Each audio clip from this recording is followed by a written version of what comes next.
Shalom, saya akan presentasikan rangkuman dari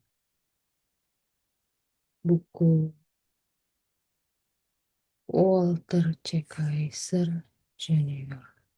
Di mana yang pertama, babnya yang kelima ada pengantar kepada janji Allah, di mana zaman sebelum para bapak leluhur.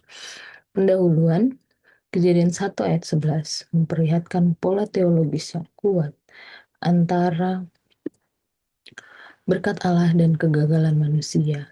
Sejak awal Allah menyatakan berkatnya dalam penciptaan. Kejadian 1 ayat 22 dan 28. Dan kepada Nuh dalam Kejadian 9 ayat 1. Hingga puncaknya dalam janji kepada Abraham dalam Kejadian 12 ayat 1 sampai 3. Sehingga bagian ini memiliki tema dan kesatuan yang jelas.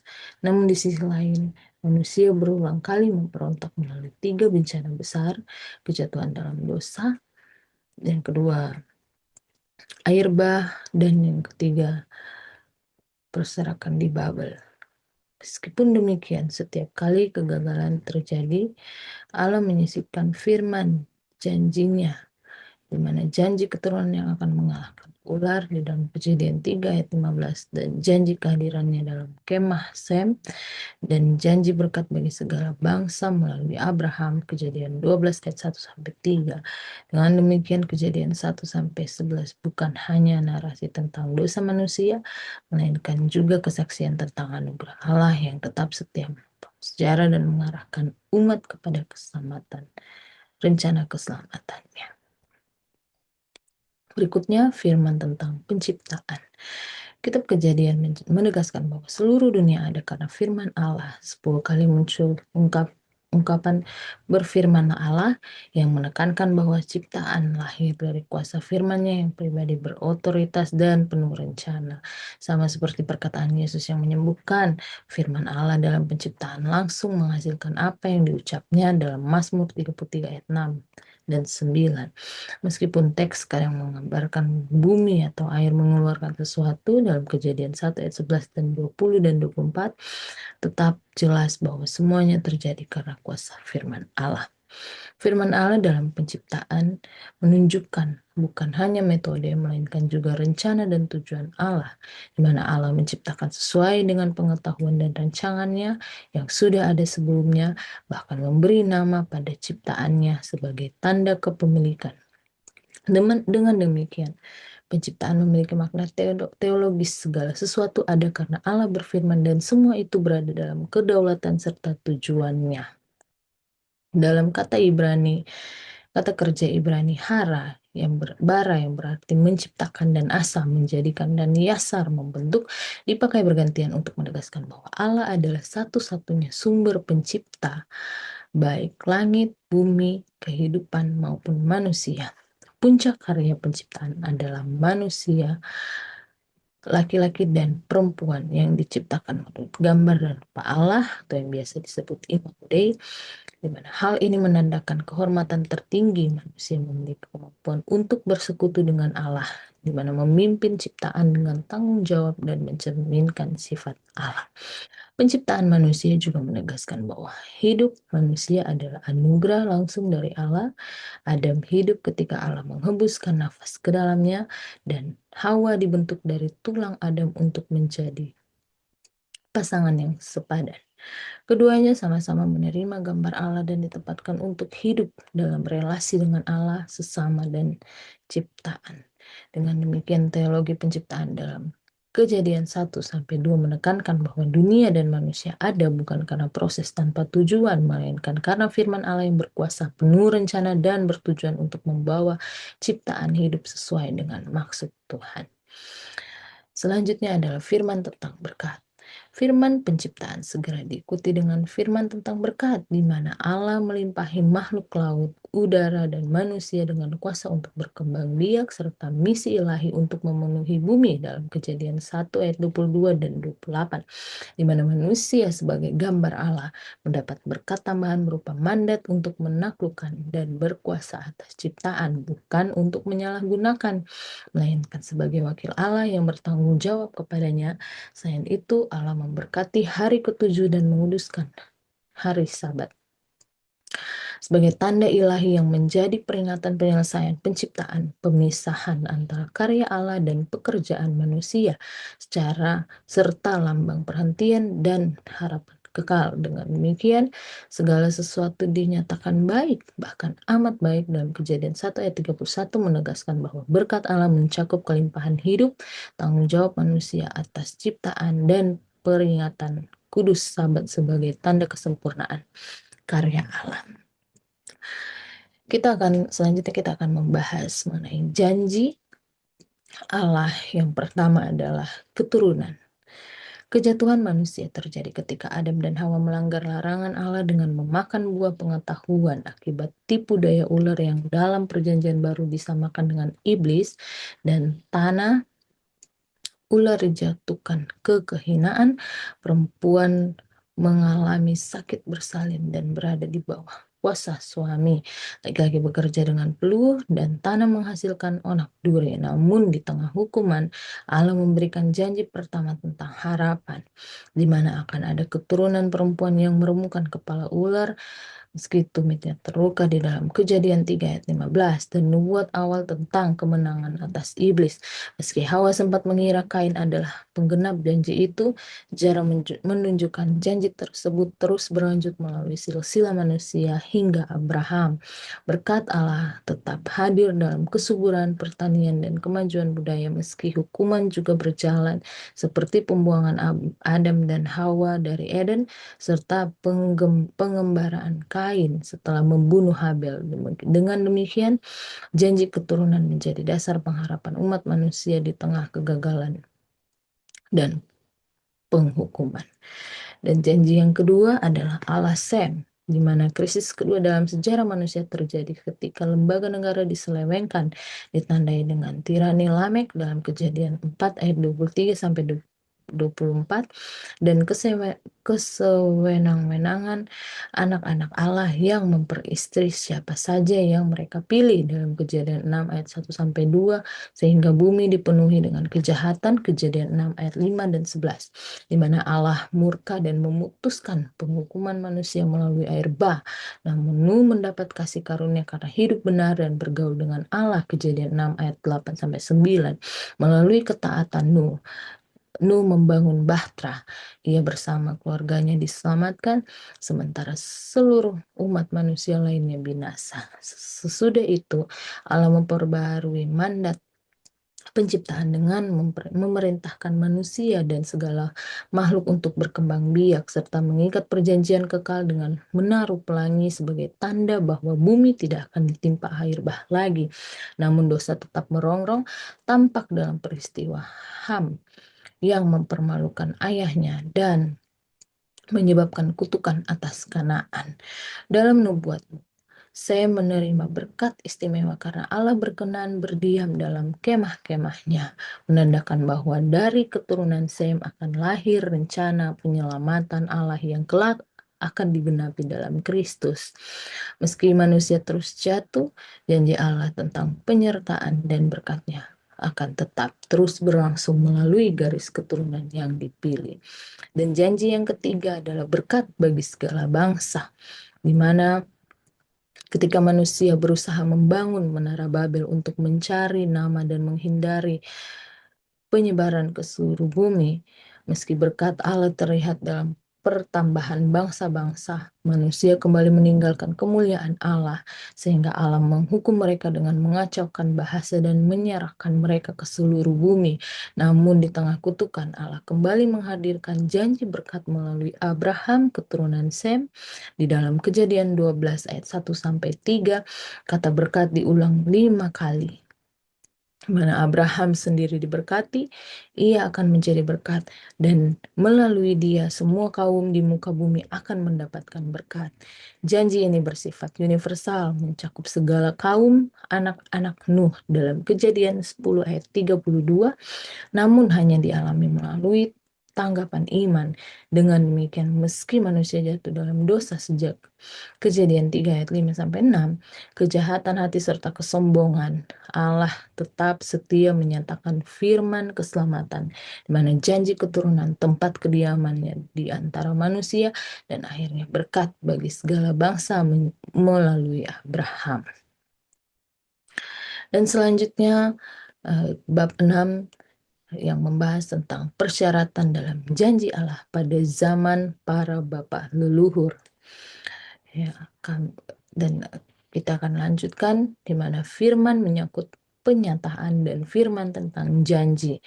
Di mana sejak Kejadian 12 dimulailah fase baru dalam sejarah penyataan Allah, di mana Abraham, Ishak, dan Yakub dipilih sebagai sarana untuk menghadirkan berkat Allah bagi segala bangsa. Kejadian 12 ayat 1-3.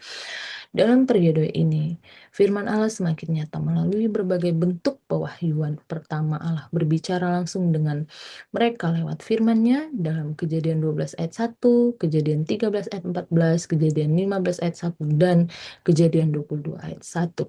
Sehingga mereka disebut sebagai nabi-nabi yang memiliki akses kepada Allah yang hidup.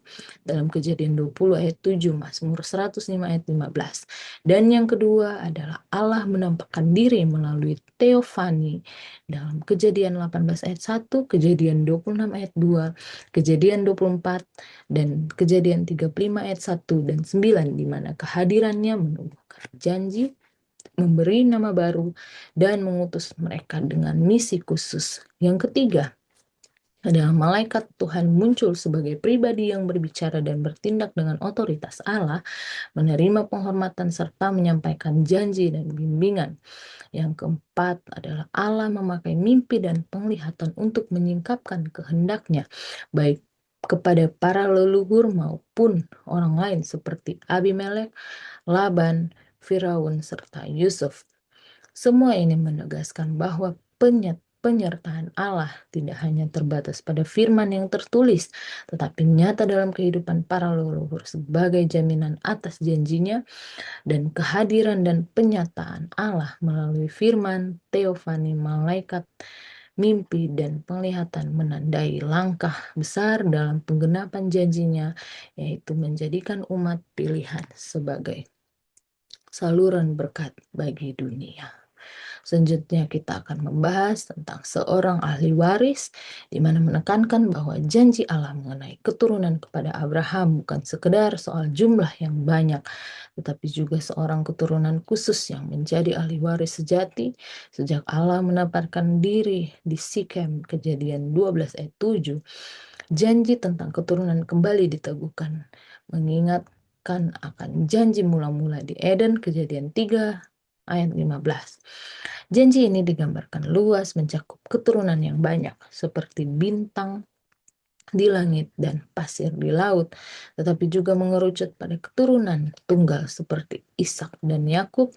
Dan kata zera dalam bahasa Ibrani yang selalu berbentuk tunggal menegaskan sifat janji yang kolektif, tetapi tetap dapat menunjukkan pribadi tertentu yang dipilih Allah. Namun penggenapan janji itu tidak terjadi tanpa ujian.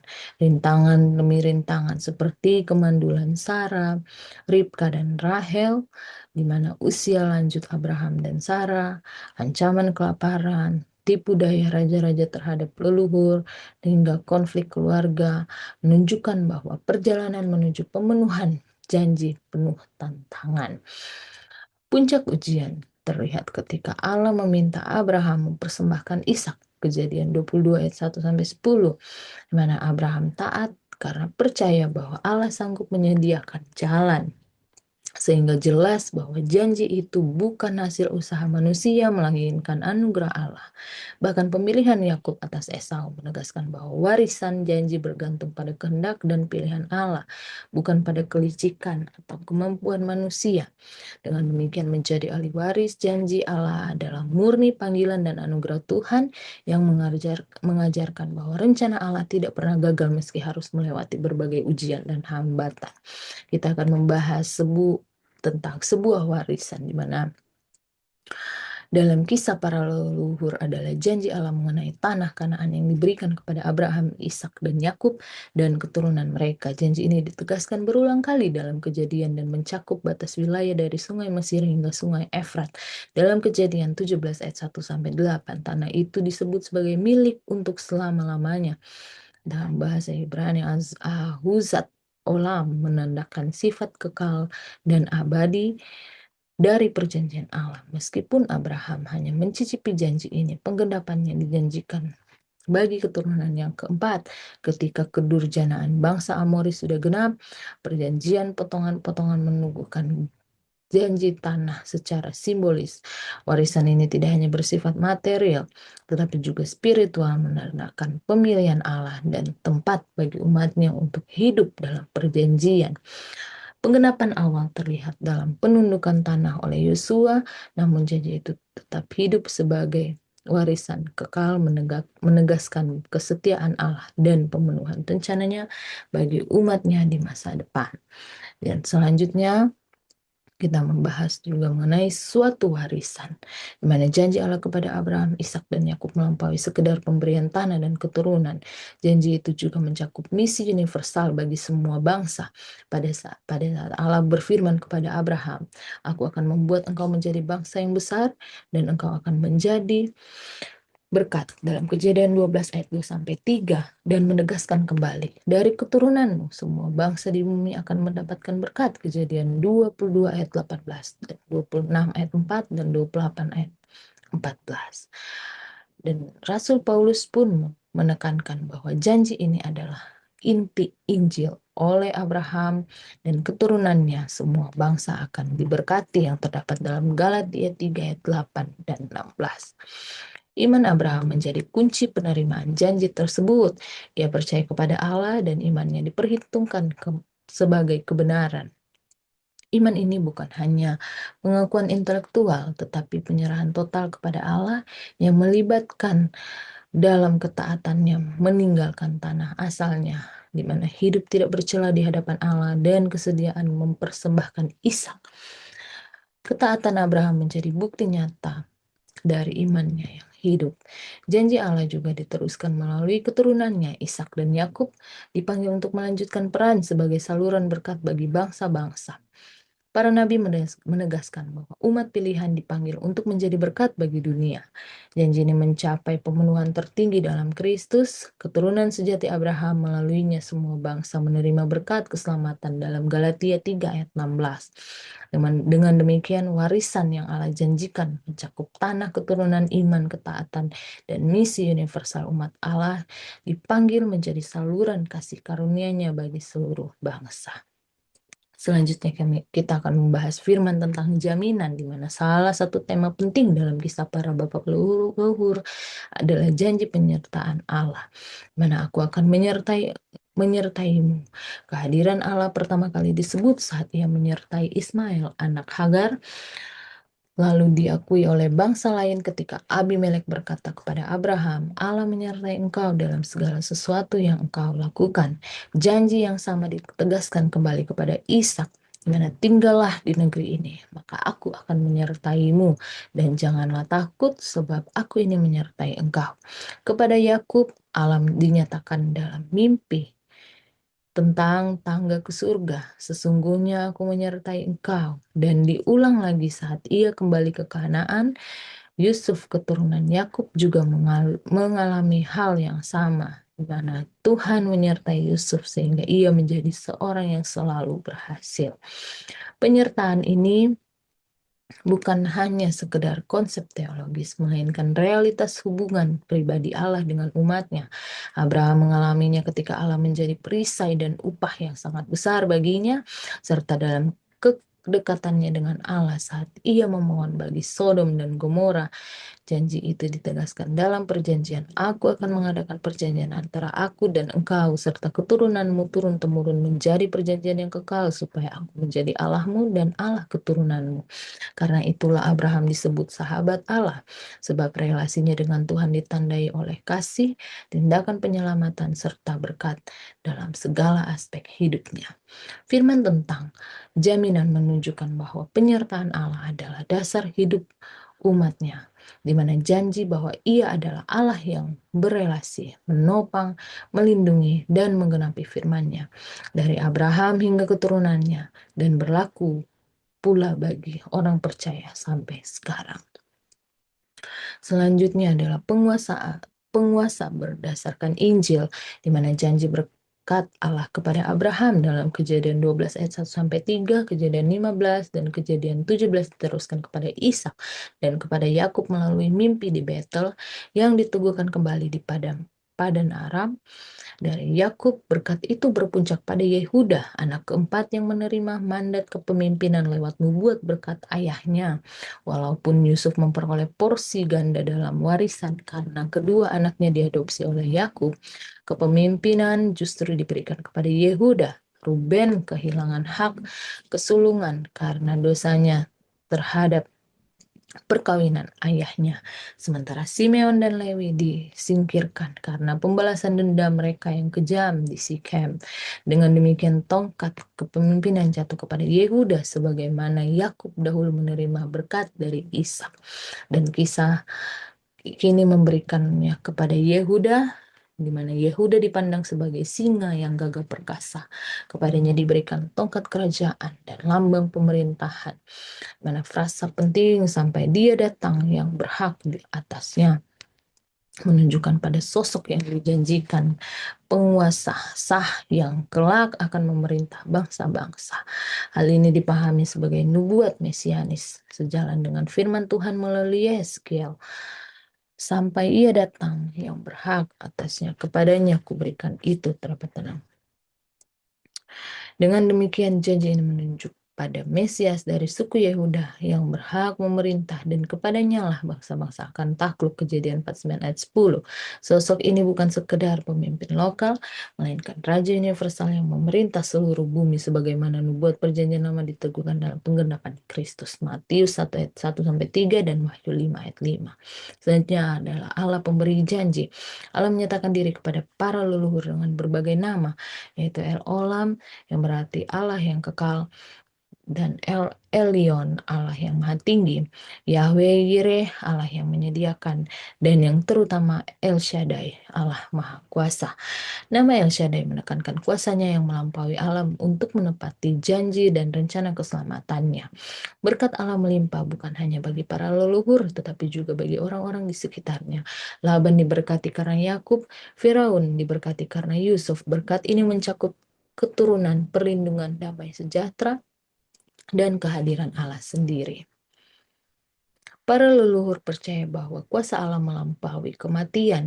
Abraham yakin Allah sanggup membangkitkan Ishak, dan Allah memperkenalkan diri sebagai Allah Abraham, Allah Ishak, dan Allah Yakub, menegaskan bahwa ia adalah Allah orang hidup. Pengharapan akan kebangkitan ditegaskan dalam Mazmur 16 ayat 10 dan Mazmur 49 ayat 15 dan Mazmur 73 ayat 24, dan di dalam Ayub 14 ayat 7 dan ayatnya yang ke-14, di mana Allah sebagai El Shaddai adalah Allah Maha Kuasa yang setia, pemberi janji, sumber berkat, dan penjamin hidup kekal.